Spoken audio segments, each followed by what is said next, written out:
Do Pai, do Filho e do Espírito Santo. Amém. Ave Maria, cheia de graça, o Senhor é convosco, bendita sois vós entre as mulheres, bendito é o fruto do vosso ventre, Jesus. Santa Maria, Mãe de Deus, rogai por nós, pecadores, agora e na hora de nossa morte. Menino Jesus de Praga, Nossa Senhora das Dores, São Pio V, São Pio X, em nome do Pai, do Filho e do Espírito Santo. Amém.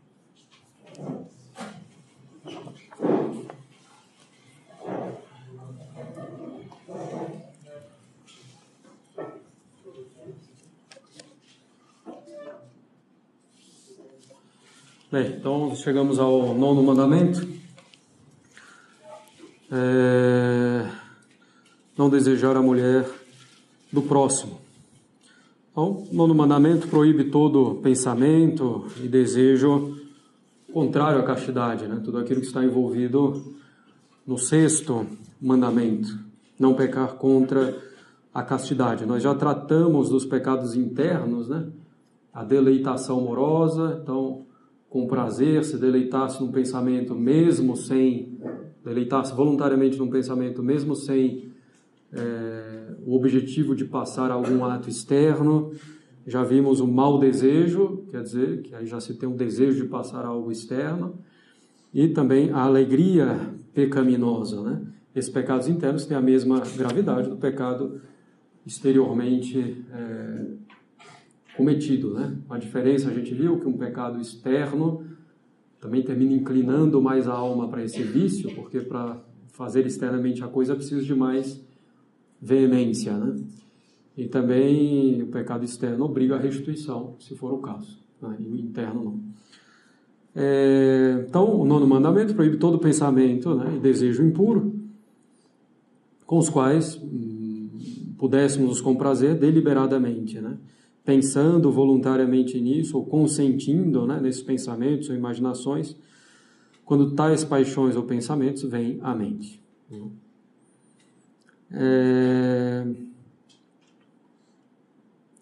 Então, o penitente deve ter em mente que se deleitar deliberadamente ou consentir em qualquer pecado listado no 6º mandamento tem o mesmo grau, a princípio, de gravidade do que executá-lo de fato, né? Trata-se de pecado mortal venial, segundo o pecado, conforme haja plena advertência e pleno consentimento, né?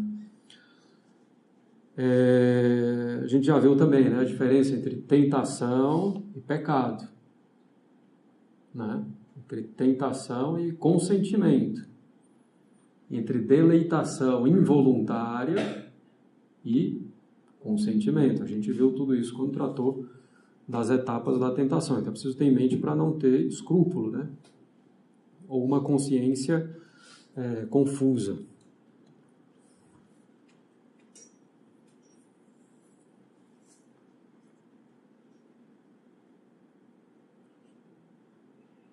Bom, então, isso com relação ao 9º mandamento. 10º mandamento: não cobiçar as coisas alheias, né? Envolve inveja, né?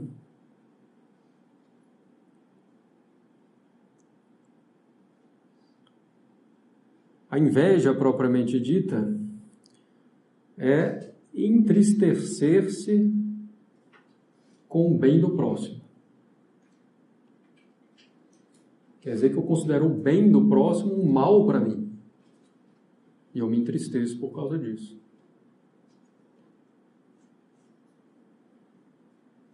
Então vejo o bem do próximo como se fosse um mal para mim. É algo muito mesquinho, né? Muito baixo. Pode ser até uma inveja espiritual, que é um pecado contra o Espírito Santo, né? Considero o progresso do outro na vida espiritual, né, nas virtudes, como um mal para mim. Tem um problema, né?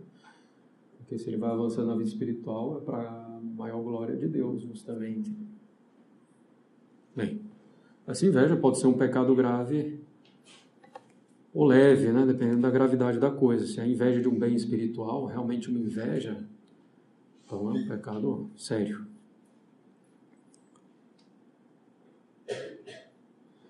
Ciúmes, o zelo para manter um bem querido, uma pessoa que seja, longe dos outros. Então tem um bem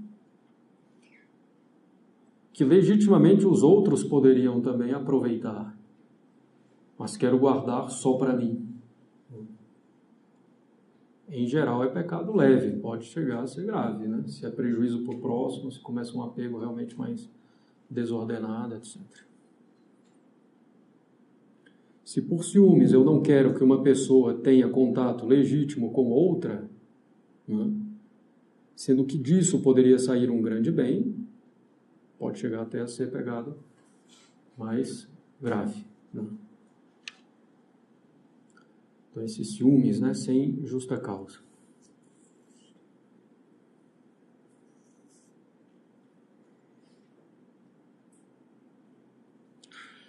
É uma coisa que às vezes corrói muito também, né, as relações sociais, e sobretudo entre as mulheres.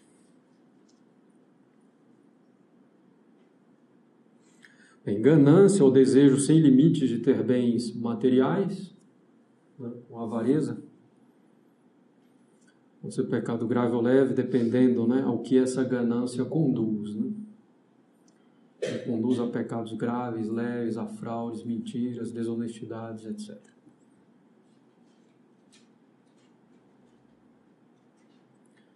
Desejo de enriquecer a qualquer preço, né? Colocar isso como centro da vida. Se chega realmente a ser o centro da vida, ou realmente enriquecer a qualquer preço, é um pecado grave.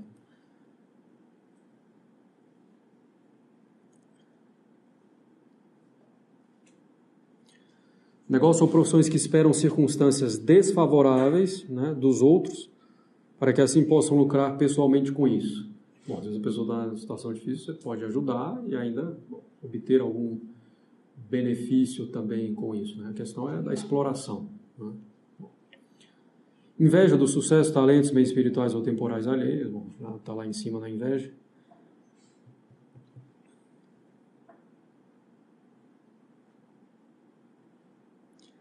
Desejar cometer injustiça, prejudicando alguém para obter seus bens temporais. Então, um pecado interno, né?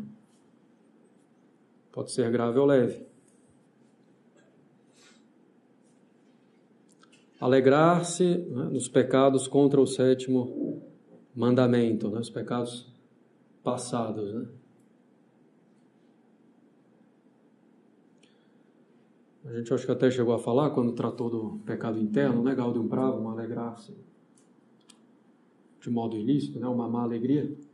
A pessoa pode até se alegrar da astúcia, da inteligência que ela utilizou para cometer algum pecado, um roubo, né? Foi o roubo do banco do século, né? Muita astúcia. Assim, ela poderia até se alegrar com essa astúcia, né?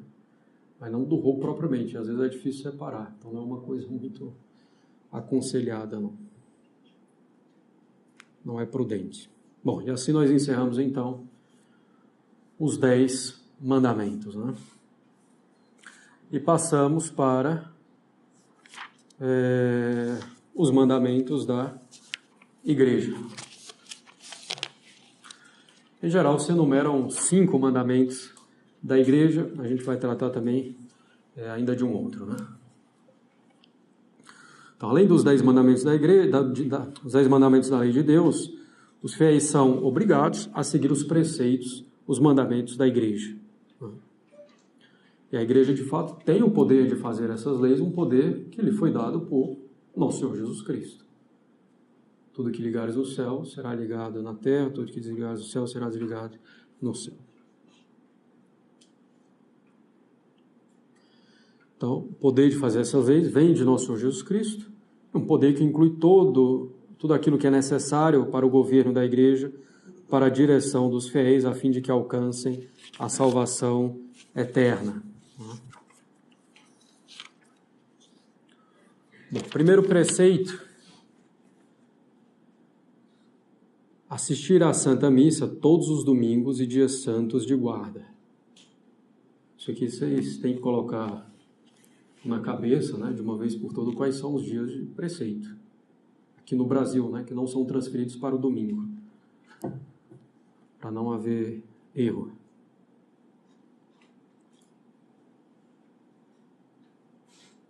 Bom, os dias de preceito. Natal do Senhor, 25 de dezembro. Circuncisão do Senhor, 1º de janeiro, no calendário novo, Mãe de Deus, né? Maria, Mãe de Nossa Senhora, Mãe de Deus. Epifania. No Brasil é transferido para o domingo, certo? Então, não tem com que se preocupar nesse sentido. Epifania que é 6 de janeiro, né? No Brasil é transferido para o domingo. Ascensão, né? Na quinta-feira, 40 dias depois da Páscoa. No Brasil também é transferido para o domingo, então também não tem com que se preocupar. Corpus Christi. Esse aqui não é transferido para o domingo, essa festa. Quinta-feira, depois do domingo da Santíssima Trindade. Então tem o domingo de Pentecostes, 50 dias depois da Páscoa. O domingo seguinte é o domingo da Santíssima Trindade. Depois, na quinta-feira, Corpus Christi. São Pedro e São Paulo, 29 de junho. No Brasil é transferido para o domingo. Então também não precisa se preocupar. Claro que eu digo que não precisa se preocupar porque não é preceito, né? Mas podendo vir à missa nesses dias é uma coisa boa. Assunção de Nossa Senhora, 15 de agosto. No Brasil, transferido para o domingo. É uma vergonha no Brasil, certo? Acho que até a França, que é muito mais ateia do que o Brasil, tem mais dias santos do que o Brasil. Todos os Santos, 1º de novembro. No Brasil, transferido para o domingo seguinte. Imaculada Conceição, 8 de dezembro, preceito. Não é transferido para o domingo e nem é feriado.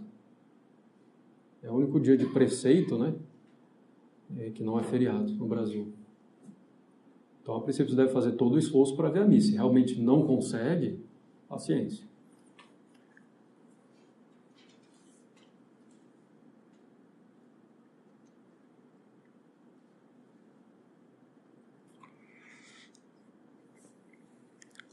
Quarta-feira de cinzas, quinta-feira santa, sexta-feira da paixão, sábado santo, não são dias de preceito, tá? Muita gente acha que são e não são. O tríduo não é preceito. E a pessoa acha que é preceito e falta e acha que está em pecado mortal. E se ela achava que realmente fosse preceito e não foi, ela está em pecado mortal. Bem, então se informar bem, é simples, né? Está na dúvida, verifica.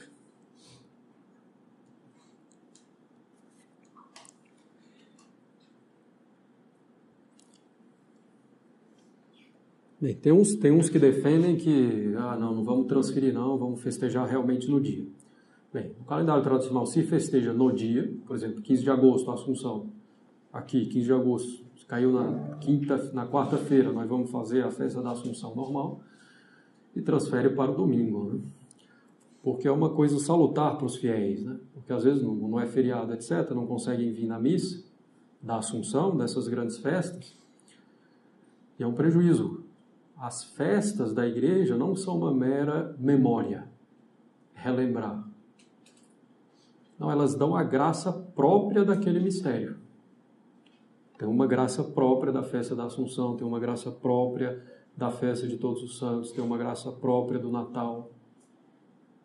Então, se não transferir para o domingo e os fiéis não vêm no dia próprio, vão ficar sem essa graça própria dessa festa, que é uma graça muito importante.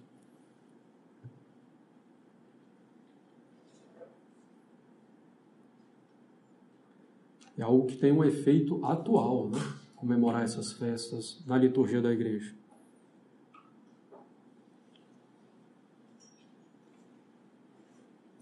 Bom, como eu falei, né? Pela quantidade de festas transferidas para os domingos no Brasil, se percebe a catástrofe, né, na nossa pátria.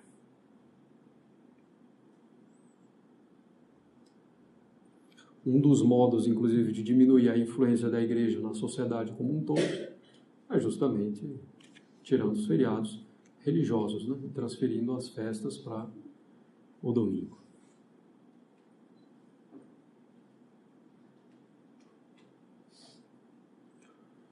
O preceito, a tirar a Santa Missa todos os domingos e dias santos de guarda, né, ou dias de preceito. O preceito é assistir a missa íntegra, missa inteira. Do sinal da cruz no início, em nome de Patris et Filii et Spiritus Sancti, amém, até o último evangelho. Se por minha culpa ou negligência eu deixo de assistir alguma parte, já tem aí um pecado, né? Pelo menos venial, certo? Bem, quando eu digo deixo de assistir, não é eu sair da capela para cuidar do filho, né? Não é isso. Atrasou, né? Saiu para dar uma volta sem motivo, né? Distante da capela, etc. Bom.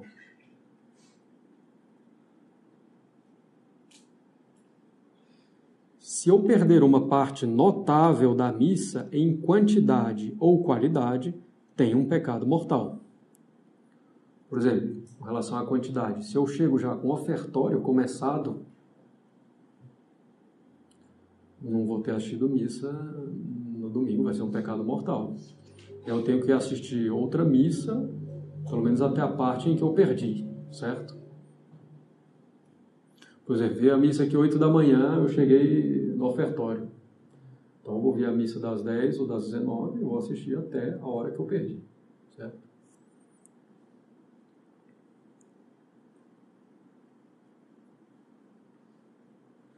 Pode ser também por qualidade. Se a pessoa assistiu a missa inteira, ela saiu na hora da consagração, perdeu a missa.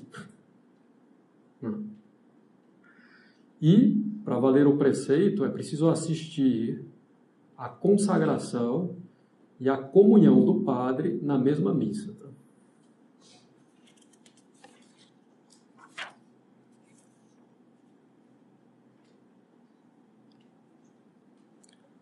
Bem, falei, outra coisa, a pessoa tem que cuidar dos filhos, passa mal, ainda assim, se a pessoa fica numa distância, a pouca distância da capela, ela consegue ouvir a sineta, ver o movimento das pessoas, e isso basta para seguir a missa. Assistir a missa não é ter os olhos no altar, até porque quem fica no transepto aqui não vê o altar. Então é ter uma ideia, né? Quer dizer, saber o que está acontecendo, saber em que parte da missa está, poder reconhecer pelo toque da sineta, pelo canto, pela posição das pessoas, etc.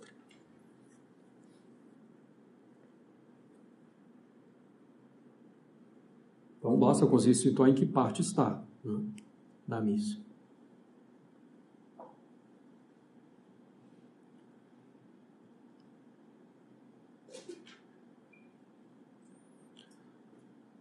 Bom, se não foi por culpa da pessoa, né?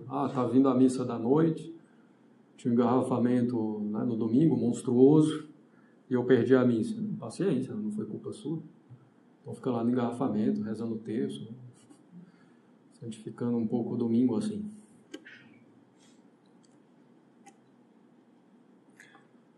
Perdi a missa de 8 da manhã. Bom, faz o esforço para ir em algum outro horário, né? Se consegue ir com esforço leve, né, razoável, então existe essa obrigação também. Se for um esforço grave para vir a outra missa, aí não é obrigado.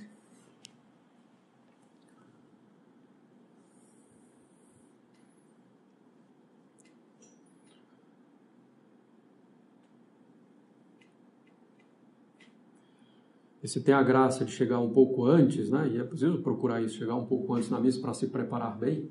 Então, se tem a graça de chegar um pouco antes, no domingo e na semana, vou ficar perdendo tempo conversando com as pessoas, né? Se quer conversar, marca na padaria.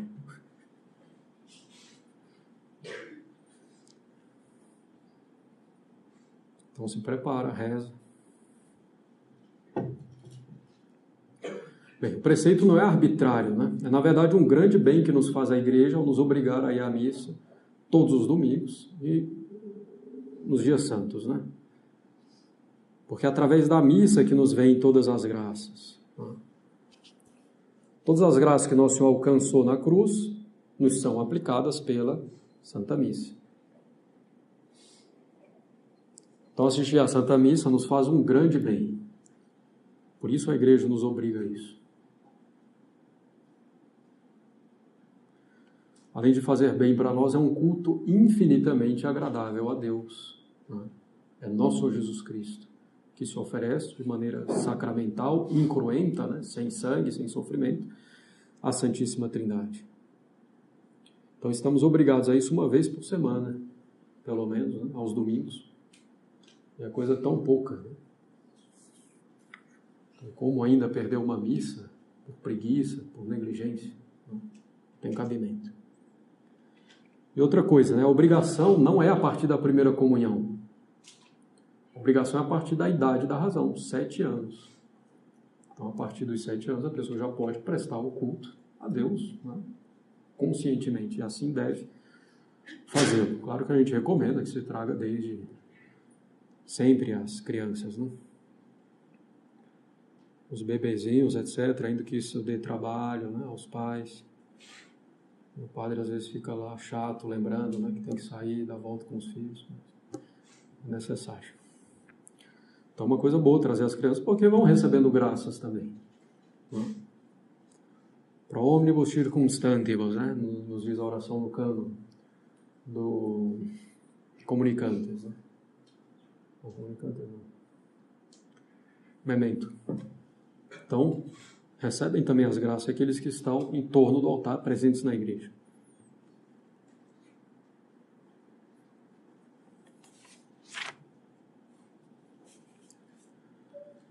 Bem, além disso, a gente já viu lá no terceiro mandamento, né, guardar domingos e festas, a igreja nos obriga a nos abster de todo o trabalho servil nos domingos e nos dias santos de guarda.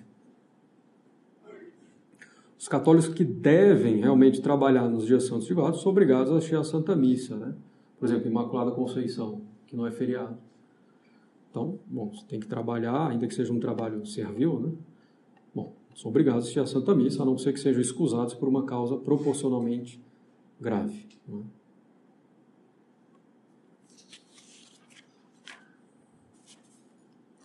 Bem, segundo preceito,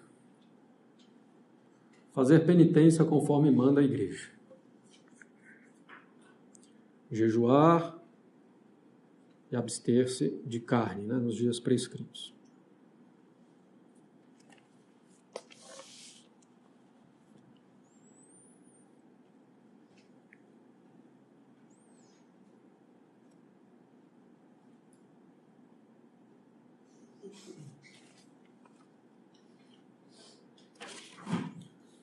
Bem, a lei da abstinência obriga aqueles que completaram 14 anos até o fim da vida. Então, até a morte. A lei do jejum obriga aqueles que atingiram a maioridade, 18 anos, até o início dos 60 anos. Quer dizer, bem tranquilo, né? Então, as crianças não estão obrigadas a essas penitências, mas às vezes é bom já ir acostumando um pouco, se não houver prejuízo para a saúde delas, né? Como a princípio não há.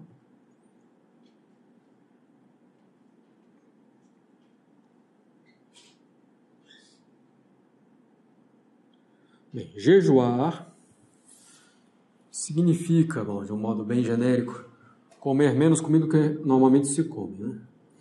Bom, nos dias de jejum é permitido comer uma refeição completa, normal. Em geral é o almoço, mas poderia ser no jantar ou mesmo no café da manhã, escolhe. Então, é permitido fazer uma refeição completa e 2 outras que juntas não deem uma refeição completa. Por isso se chamam colações, né? Então, uma refeição completa e 2 colações que juntas e somadas não dão uma refeição completa. Bem, antes havia até questão de gramas, né? Quantos gramas pode, etc. e tal. Hoje já não tem mais isso, então se pega esse termo genérico, né? Uma refeição completa e 2 colações que juntas não dêem uma refeição completa. E assim, comparado com sua vida normal, né? Hoje é dia de jejum, então vou fazer uma refeição completa imensa, porque aí nas outras 2 eu posso comer mais sem dar uma completa. Então não, pegando um dia, a vida normal, né? E não se pode comer nos intervalos. Certo? Então, são só essas 3 refeições, e desse modo, uma completa e 2 que somadas não chegam a uma completa. Também não posso beber uma bebida mais nutritiva, como um suco, fora desses horários. Posso tomar água, né? Café, mas uma bebida mais nutritiva não.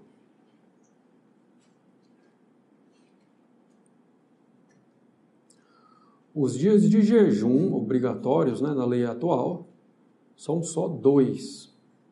Quarta-feira de cinzas e sexta-feira santa. Antigamente havia mais, né, as 4 têmporas, por exemplo. Algumas vigílias, né, então, que preparavam para grandes festas da igreja.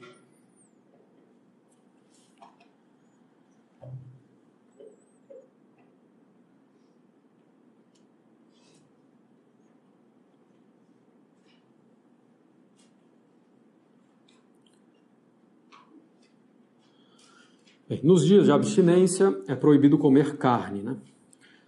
Os dias de abstinência são todas as sextas-feiras do ano e a quarta-feira de cinzas. É uma lei que continua válida, tá? No Brasil, porém, né, em virtude de decisão da Conferência Episcopal, como é dada a faculdade pelo Código de Direito Canônico, no Brasil a abstinência pode ser comutada, salvo na quarta-feira de cinzas e na sexta-feira santa. Então, a abstinência pode ser comutada por outras formas de penitência, principalmente em obras de caridade e exercícios de piedade. Agora, a abstinência de carne é considerada uma penitência grave, certo? Por exemplo, num confessionário, é uma penitência que é dada a um pecado grave. Então, se eu quero substituir, se eu quero comutar a penitência da abstinência das sextas-feiras por uma outra, tem que ser algo proporcional, a princípio. Não é, eu vou rezar uma Ave Maria como penitência. Não é isso? Uma coisa grave, 1/3 a mais, uma via sacra, visitar os enfermos. Pronto. O mais aconselhável é guardar a penitência tradicional da abstinência de carne, né? A igreja nos pede para fazer tão pouca penitência atualmente, nos obriga a fazer tão pouca penitência atualmente. Então vamos fazer aquilo que ela pede especificamente, é o melhor, né? Não é obrigatório, mas é o melhor. E porque essa penitência é salutar, né, para a nossa alma também. Penitência não é algo facultativo na vida espiritual, né? E não basta essa penitência aqui obrigatória da igreja. É algo necessário, justamente. A gente falou, a alma é una, né? Então, quando a gente se penitencia de modo ordenado, se mortifica de modo ordenado, a nossa alma pode se elevar mais facilmente, né, para as coisas espirituais. Então, vamos procurar guardar a penitência tradicional, né?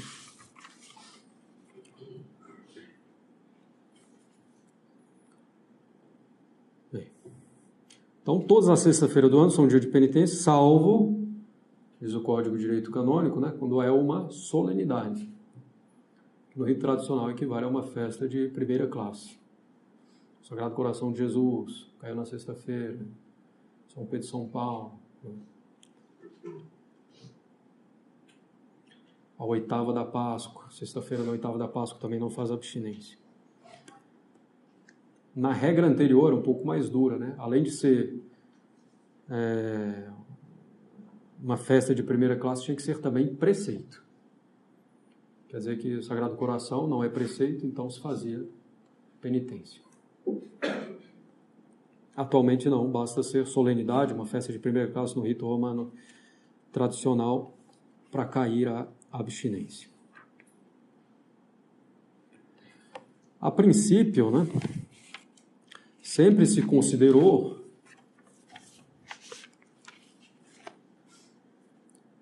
que essa penitência, né, imposta pela igreja obrigava sob pena de pecado mortal. Então, a pessoa deixava de fazer a penitência, cometia um pecado mortal. Um dia de abstinência, ela comia carne uma vez, pecado mortal. Comia outra vez, outro pecado. Inclusive tem isso também, né? Às vezes, bom, eu esqueci que era dia de abstinência, eu comi carne. Bom, esqueceu, né? Não precisa nem substituir. Mas se você esqueceu no café da manhã, já comi mesmo, agora eu vou comer também no almoço, no jantar, aí você tem que fazer a penitência, certo? Então, se você comeu uma vez e lembrou, você agora faz a abstinência no resto do dia, certo? Bom, existem dispensas também, né, para grávidas, ou problema de enfermidade, um trabalho mais pesado, mais manual, né?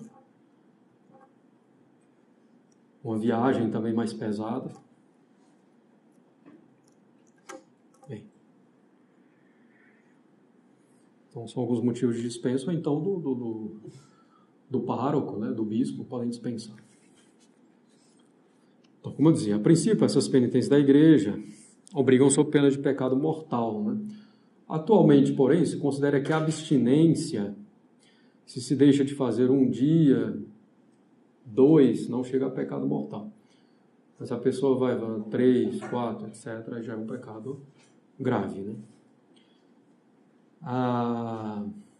O jejum, porém, continua sendo considerado um pecado mortal se a pessoa deixa de fazer. Procurar ter esse cuidado, né? Como a gente já falou, é tão pouca penitência que a igreja obriga hoje. Então vamos ter essa generosidade, né? Vamos ficar atentos e procurar praticar essa penitência.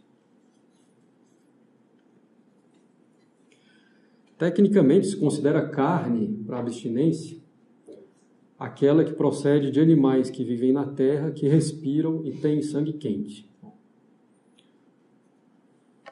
Também os patos e demais aves que vivem nas águas, na terra ou no ar.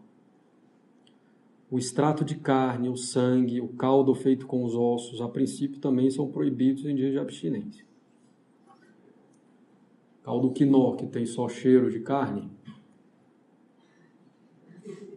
a princípio não é proibido, né? Mas também não entra muito no espírito. Considera-se peixes, além de toda classe de peixes do mar ou do rio, as rãs, os caranguejos, os mariscos, as tartarugas, os caracóis.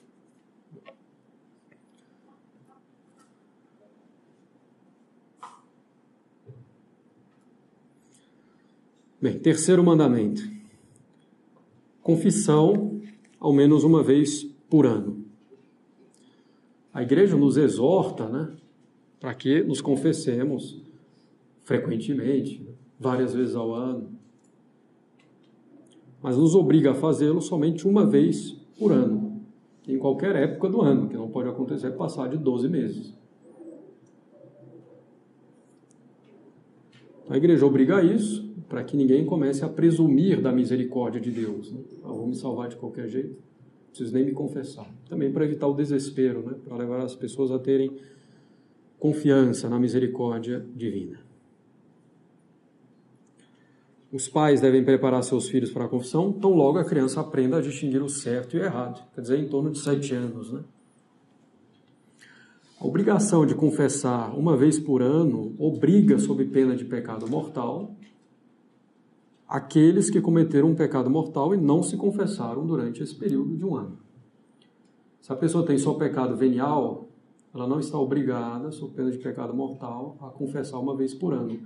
Agora, vocês vão concordar comigo que é bem difícil uma pessoa passar mais de um ano sem confessar e ter só pecados veniais. Então, esse mandamento aqui, confessar uma vez por ano, obriga, sob pena de pecado mortal, a quem está em pecado mortal. Então, confessar pelo menos uma vez por ano, qualquer época do ano. Quarto mandamento da igreja, receber a comunhão pela Páscoa. Pela Páscoa não é o dia da Páscoa. Certo? Bom, em seguida existe uma certa confusão desse período. Receber pela Páscoa. Tem gente que diz que vai do domingo de Páscoa ou da Quinta-feira Santa até a festa de Nossa Senhora do Carmo, tem de tudo, um pouco. E de fato é difícil chegar a uma conclusão porque já não tem mais coisas muito claras, né? Bom, então o melhor é o seguinte: o período da Páscoa para a comunhão pascal começa na Quinta-feira Santa e termina no primeiro domingo depois de Pentecostes, festa da Santíssima Trindade. Tem gente que acha que é no dia da Páscoa que tem que receber a comunhão. Não, não é esse o preceito, certo? Bom, claro que a igreja obriga a comungar uma vez por ano, né? Justamente para levar as pessoas a terem o mínimo de vida sacramental e ver se elas retomam, né, uma vida na graça. Mas a igreja exorta que se receba a comunhão frequentemente. Mesmo diariamente, se possível, como recomenda São Pio X, né? Sem banalizar, etc. Vamos ver isso quando falar do sacramento da comunhão. Então, deixar de receber a comunhão no tempo da Páscoa é um pecado mortal. Antes, né, o preceito era receber a comunhão na própria paróquia, né? Em si era uma coisa até boa, né? Porque assim o pároco, o padre tinha noção das pessoas no seu território que estavam praticando, né? E fazia as anotações, etc. Bom, hoje, preciso dizer que, graças a Deus, não existe mais obrigação de fazer na própria paróquia, né? Felizmente é um pouco caótico. Quinto preceito da igreja: contribuir para o sustento da igreja e de seus ministros, né? Ou de forma mais popular, pagar o dízimo. Este preceito requer que cada um preste auxílio às necessidades materiais da igreja, conforme as suas possibilidades. Então não é preciso ser 10% necessariamente, pode ser mais, pode ser menos, né? Depende da condição da pessoa, mas procurar efetivamente contribuir.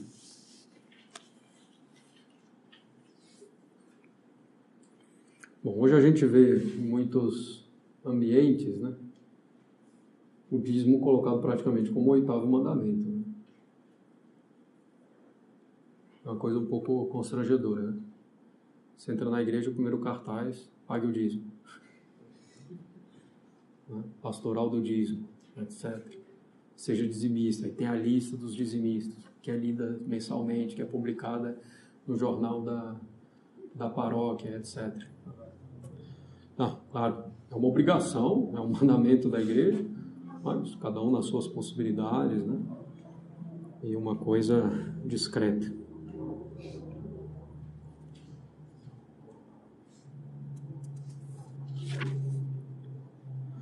Vamos contribuir para a igreja o sustento de seus ministros, como diz São Paulo, né? O sacerdote tem direito a viver do altar, né? Então, não necessariamente com 10%, mais ou menos, de acordo com a possibilidade de cada um. Precisa ser separado do ofertório, precisa ser junto. Depende, isso aí não tem muita regra. O importante é realmente contribuir. Bom, também pode ser legítimo ter um certo controle, né? Ter ali um controle de ver quem está cooperando ou não, para ter uma ideia mais precisa do dinheiro que entra, para ter as obras da igreja, etc. Isso é legítimo, né? E não é mera caridade, tá? Vou dar simplesmente o que está sobrando. Não é propriamente, isso é um dever de justiça.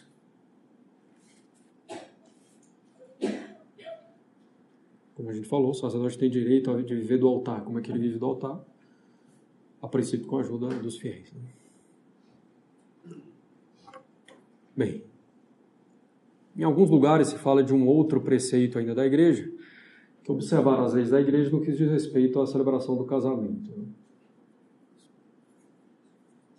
Então, casei-me ou ajudei alguém a se casar sem a permissão da Santa Igreja, né? Diante de um oficial do Estado ou de um ministro protestante ou católico, um casamento civil, casamento em outra religião.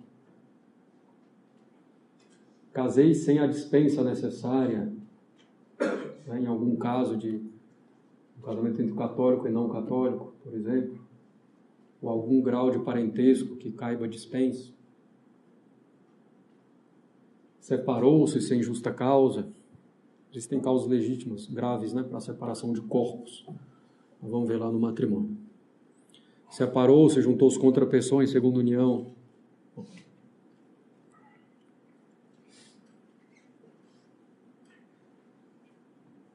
A gente já tratou da questão de assistir casamento fora da Igreja Católica?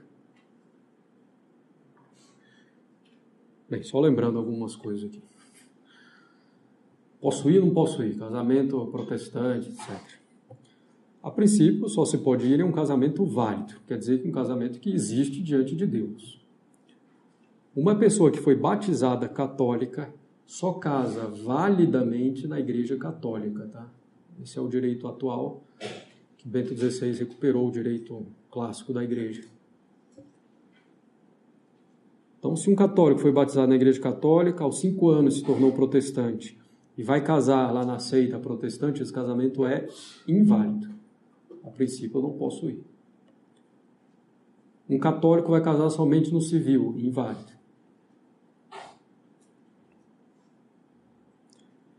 Agora, 2 protestantes batizados, né, de origem protestante, de berço protestante, foram batizados protestantes, vão se casar na seita protestante deles. A princípio é válido esse casamento. Desde que eles não neguem a indissolubilidade, a fidelidade e a prole, né, os filhos. Que, digamos, o protestante é meio complicado, né? A indissolubilidade em particular. Mas, se houvesse um casamento assim, e que se aceitassem esses princípios, eu poderia ir, porque seria um casamento válido. Um casamento entre 2 não batizados, se eles aceitam a indissolubilidade, se eles aceitam a fidelidade e a prole, vai ser um casamento válido isso daí. Não vai ser um sacramento, porque eles não são batizados, mas vai ser um casamento válido. Então, também poderia ir. Vai ser um casamento válido, segundo a lei natural, será um contrato válido. Se o casamento é inválido, a princípio eu não devo ir, né? Bom, eu preciso ver um pouco o caso concreto. Mas se alguém mais próximo, eu posso ir? Não, na verdade, quanto mais próximo, a princípio, maior o dever de não ir, por caridade para com a pessoa. Então, o dever de mostrar que tem algo ali que não está correto, não está bom. Tem que ver o melhor modo de fazer isso, né? Então, vou deixar claro para a pessoa que não é nada contra ela pessoalmente, né? Escreve, explica, que está ali à disposição para ajudar no que for necessário, mas que, com relação a isso, infelizmente, não pode demonstrar apoio, cooperar. Eu posso ir na festa. Se não foi negócio, vai comemorar o negócio? Tem um problema aí, né? Bem.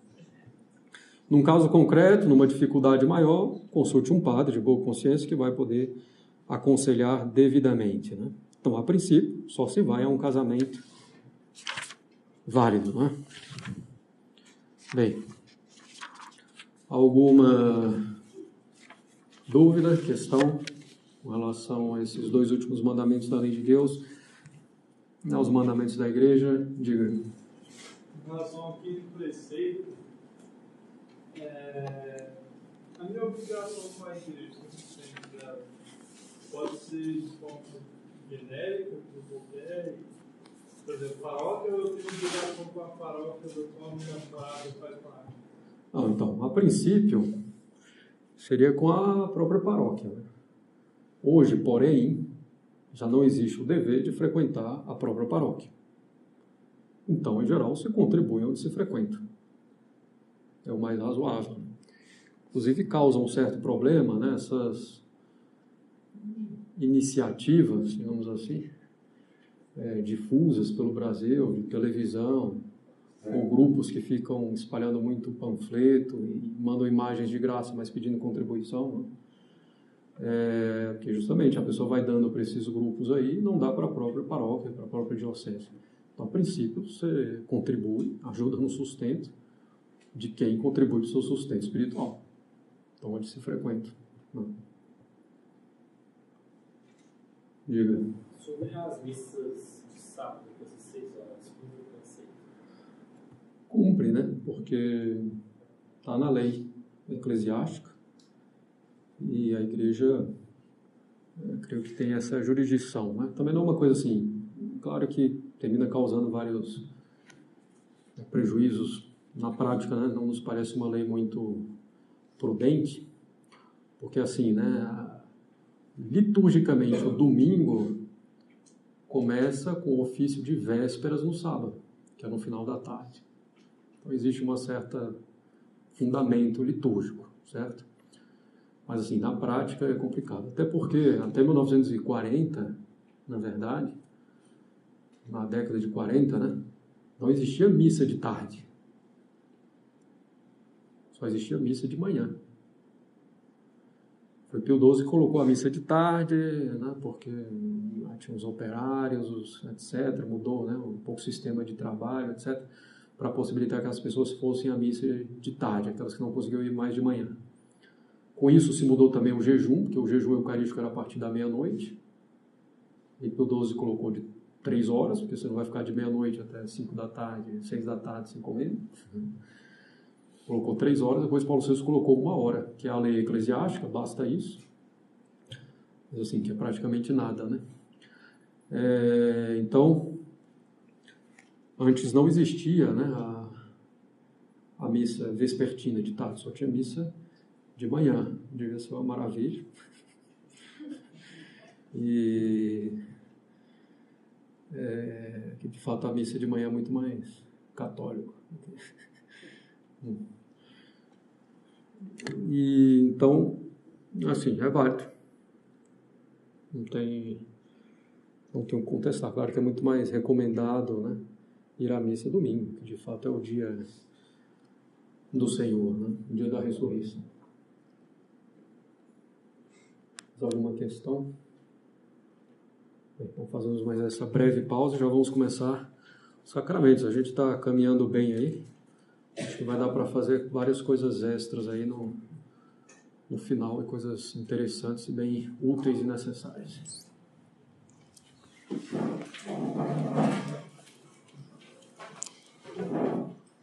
Do Pai, do Filho e do Espírito Santo. Amém. Ave Maria, cheia de graça, o Senhor é convosco, bendita sois vós entre as mulheres, bendito é o fruto do vosso ventre, Jesus. Santa Maria, Mãe de Deus, rogai por nós, pecadores, agora e na hora de nossa morte. Menino Jesus de Praga, Nossa Senhora das Dores, São Pio V, São Pio X, do Pai, do Filho e do Espírito Santo. Amém.